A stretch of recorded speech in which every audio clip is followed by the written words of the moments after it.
पैदा सिंहपुर ग्यारहवीं का यक ठंडा सोडा पियो भाईजान मौसम गर्मी का ठंडा 18 सोडा दिल बहार सोडा सदी दादा सोडा वाटर लाहौर गिलास 10 रुपए का जाओ गिलास 10 रुपए का ऑटोमैटिक मशीन थोड़े सामने चल रही है ताज़ा सजरा सोडा तैयार हो गया ना कोई धोखा ना कोई फ्रेक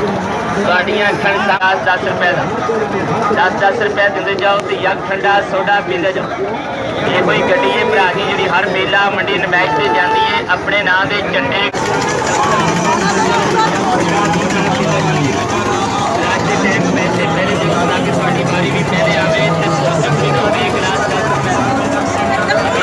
भाईजान दूरों दूरों वेखण नाल पता नहीं लगता एक दफा सोडा पीओगे इंशाअल्लाह बार-बार पीओगे ऐलान है इसे टाइम पैसे वापस लेके जाओ ये ढगे दियां 5 लत्तां लाइयां ने मेरे मौला ने 5 लत्तां वाला ढगा भी देखो ये अल्लाह दी शान है कुदरत वाले दे कम ने